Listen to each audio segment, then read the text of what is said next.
This video is in regards to the perceived notion that Fountain by Marcel Duchamp is perceived as a hoax or fraud. Some of the opinions expressed by a particular individual, especially when they teach art, I'm going to be as diplomatic as I can, is that their perception of it could be too rigid. And I know my definition of art, it can be rigid at times, guilty. However, I still think, okay, there's art, then there's artwork. There's good art, then there's bad art. And art is in the eye of the beholder, and beauty is in the eye of the beholder. So with that, I think, that is a challenge. Do I think Marcel Duchamp was a genius? It's only a way of putting myself in the right position for that ideal public, because the danger is to please an immediate public.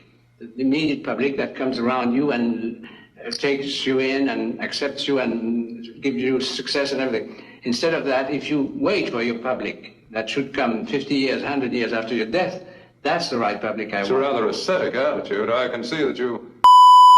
So one thing I would probably ask you guys is, if you were to take a ready-made, what would you take? Loads to think about in that creative process, because we do that every day. Artists do that around the world by making a canvas or taking 4 pieces of wood and canvases and virtually making something of utility to make a work of art.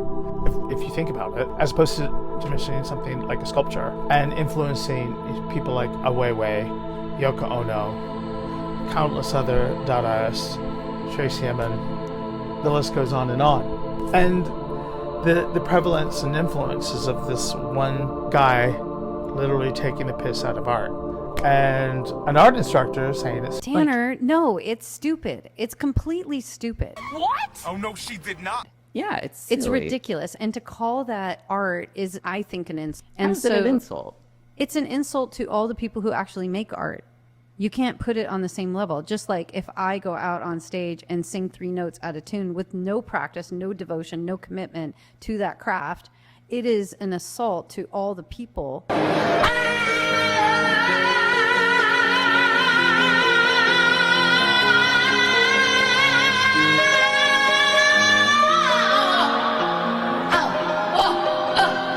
Yoko? Oh no! I have to say, every time I see Yoko Oh No sing, it's just like, I know people are like, why does that broad just cut to the chase and like drag a fucking rake across the chalkboard? But I love her, and I think she's... I give her props to having the fear gene. And, it's an acquired taste, like caviar or strange things in your mouth, but it is what it is. And still, there's something to be said about conceptualist art, because it does challenge you to think outside the box. And I think that was the ultimate goal of Marcel Duchamp, as well as the Dadaists and any art movement, is to think further than what is considered traditional art. Otherwise, we wouldn't have other subcultures and movements like, outsider art, lowbrow art, performance art. If we just stuck to one type of beautiful salon-esque Rococo work, this fucking place would suck rhinoceros dick. Just saying. Yeah, again, you don't have to like the art, but you should fucking respect it. Grab your pooper scooper, cause bitches be talking shit. This one's dedicated to all you Gucci bag carriers out there. It's called You Got Good Taste.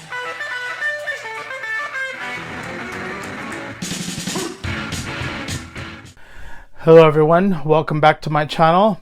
If you're new here, thank you for coming. I'm Henry Haight, I'm a multidisciplinary artist, where we talk about all things art, creation of art, critiques, processes, yada yada yada, my madman rambling, sound bites, bon mots, you name it, I got it, and the kitchen sink.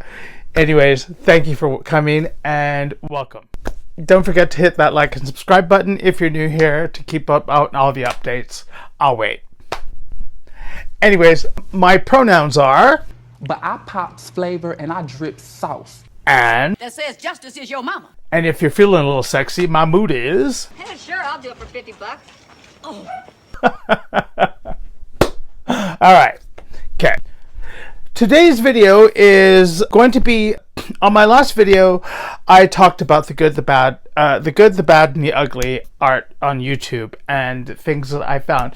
And someone left a comment of what did I think of the Milan Art Institute, or Elli Milan. I've seen little things on social media, like hard campaigning to like, come look at this. Oh, I'm an antique people. Bah!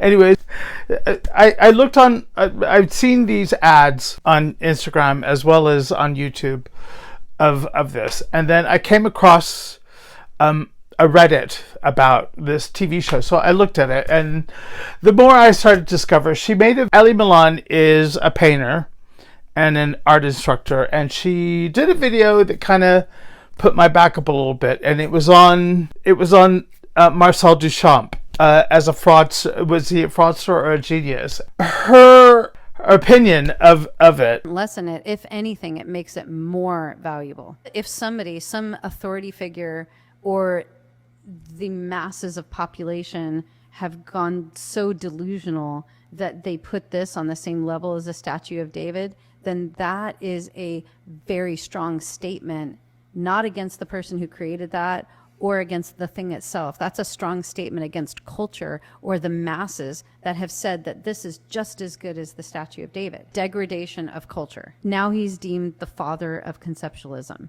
So I think basically from the point that he put the urinal in and decided, I'm going to kill art. Art is dead. I'm going to kill it.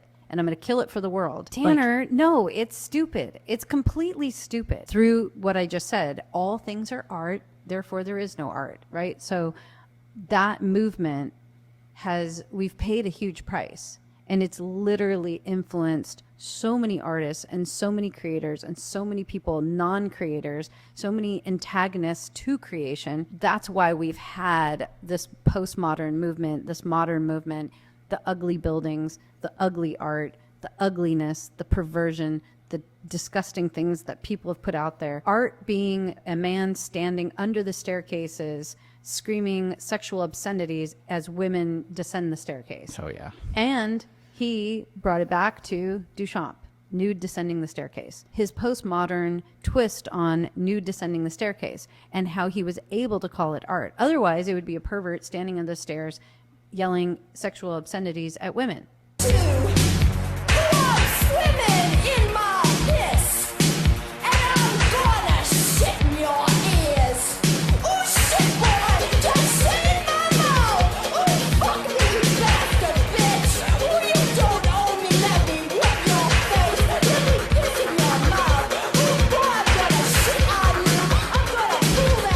I personally do not like Duchamp. I don't think he's a genius. Well,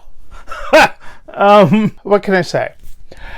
The thing about this particular piece, there are two camps. I do believe that it is a bone of contention and a thorn in a bunch of people's side when it comes to contemporary art, because they see it as elitist, pretentious, snobbery. It signifies a gate that this elitist sorority that you aren't allowed to enter. I think that's what the significance of Fountain creates for certain people. When I look at the work, I think, dude is taking the piss, quite literally.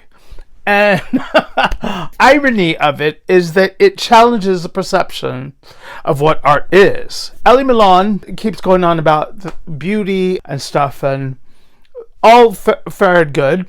However, art imitates life. We can't have one side of the coin. We have to have the other side. One thing I've noticed, especially with certain comments, is that, you know, they can look at the contemporary art market as rigged or whatever, and they don't allow women in. But there are plenty of women, female artists, contemporary artists, as well as popular established artists outside of contemporary art that virtually have created a path for themselves in visual arts. Now, they don't always depict beauty. And within this video that I saw, she was stating that the trend that would come back is Rococo, and I did the Scooby-Doo. You know, the one artist that I love and is a mate of mine who does Rococo well, Magnus Goen does amazing Rococo work. When I was looking at response and stuff and going over her work, I had to ask myself, you know, would I take this class, or would I there are certain things within her statements on art, or within her snippets that I've seen, that I do agree on, and others absolutely not. No. But everyone is entitled to their own opinions, and that's what makes art so different. But the thing about Marcel Duchamp's work is that the idea of taking this inanimate object or a ready-made and then putting it on a plinth and changing a person's perspective, as well as, you know, 100 years later, you have a woman discussing this about how it's stupid, it's this, it's that, and all this other stuff, but it caused a reaction. So therefore, not all art is meant to be beautiful, and not all art is meant to have grace and poise, but it can contain irony, but at the same time, it starts a dialogue. Anyways, but the whole thing of the act of changing something to become something else in itself is a creative act, and what Marcel Duchamp achieved. YouTube is inundated with things of, you know, hoaxes and scams, but this video is in regards to the perceived notion that Fountain by Marcel Duchamp is perceived as a hoax or fraud. I think that some of the opinions expressed by a particular individual, especially when they teach art, I'm going to be as diplomatic as I can, is that their perception of it could be too rigid. And I know my definition of art can be rigid at times. Guilty. However, I still think, okay, there's art, then there's artwork. There's good art, then there's bad art. That's where I come from. And when I try to create work, I ultimately I'd like to create something that seems timeless, or virtually could be in a contemporary home, a maximalist home, or something that I myself would want to own. I have maximalist taste, eclecticities, or if that is such a word. But at the same time, I'm not, you know, they're trying to say, you know, here, make art that sells. No one has the golden rule on what sells. But here's the thing. Not all artists' art is considered a masterpiece, but in this sense, this was a game changer because it opened the floodgates to what art could be. And in a sense, his DIY ethic, this punk rock statement of, I'm calling this art, fuck you and pay me, believe it. First off, you as an artist, you have to believe in what you are doing with conviction, because no matter what,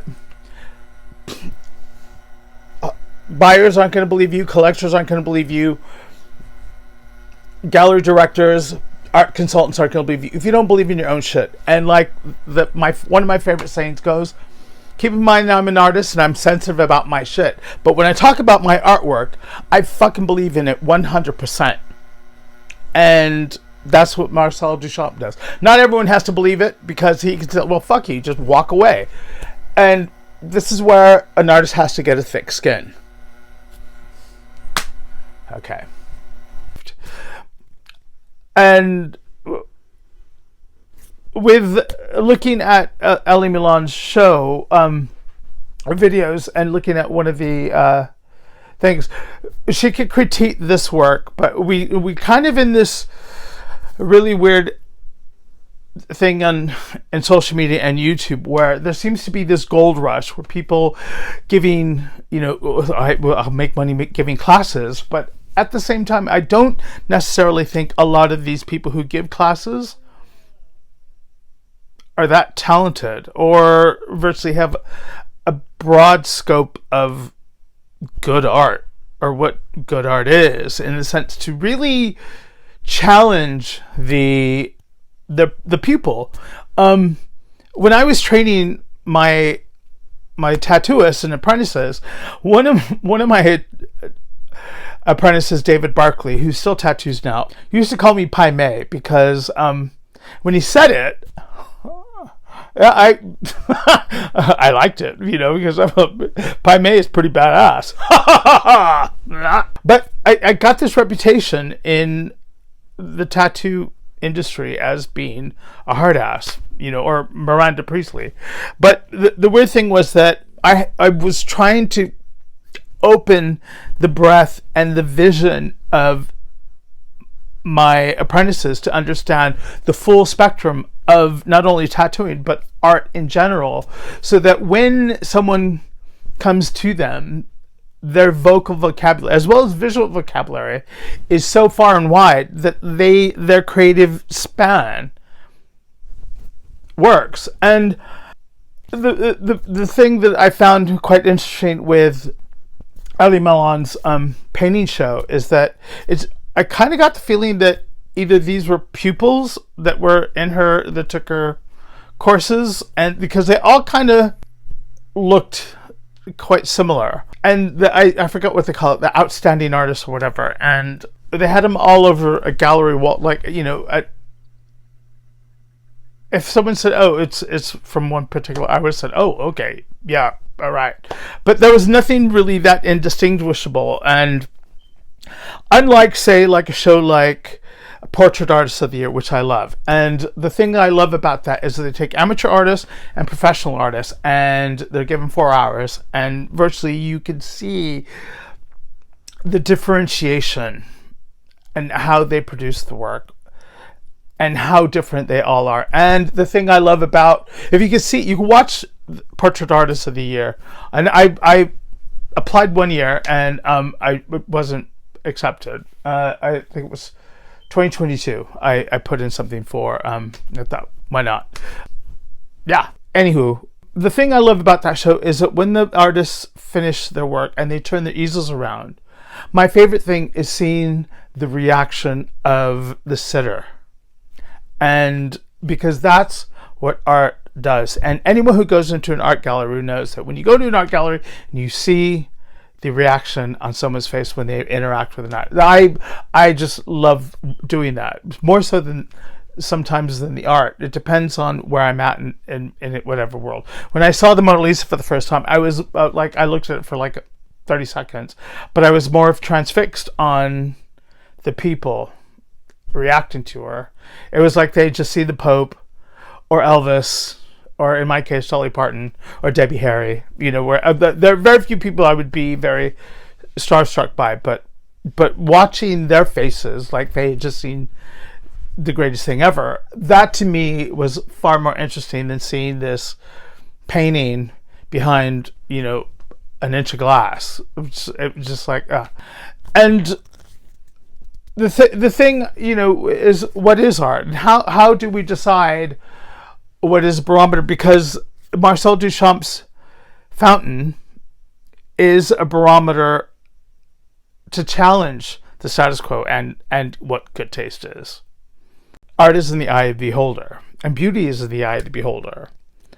So with that, I think that is a challenge. Do I think Marcel Duchamp was a genius? Absolutely. I do think that it's a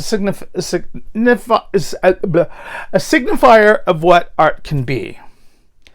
And when we look at a blank canvas, it could be anything, but to others it's just a blank nothing. It's a void. That's what I think. I do think that if you teach, you don't have to like it. You don't have to like Marcel Duchamp's piece, but at the very least you could respect it. I don't have to, I can look at her work and I could sit there and say, okay, it's not for me, but I can appreciate the time and effort that she put into it. Move on to the next thing. It's not a dig, but I do just think that, I do believe that one of the things I do like is that one of my professors used to tell me is that you need to be more emotional in your paintings. He didn't try to get me to paint in the salon classical style because I was more neo-expressionist, because I think I was such a spaz in my early 20s that and I think he was trying to pull that out of me, and that was my job when I was trying to teach my tattoo artists, especially when they drew.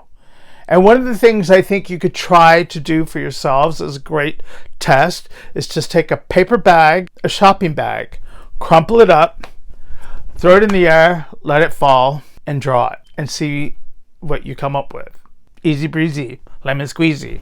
Anyways, I'm gonna, and hopefully this kind of starts to debate with you guys of what you think art is. If you guys can check out the episodes on YouTube of the Portrait Artist of the Year, it is a very good show, and one day I'll probably apply again and get on the fucking thing. But anywho, again, thank you for watching. Subscribe, hit the notification bell for all the updates and stuff. And don't forget, if you're around in the Los Angeles metro area, the Orange County Center for Contemporary Art Extreme Weather Show is from the 5th of July to the 26th of August. So it's free. See the updates on my social media. Anyways, guys, keep creating, take care, and I will speak to you soon.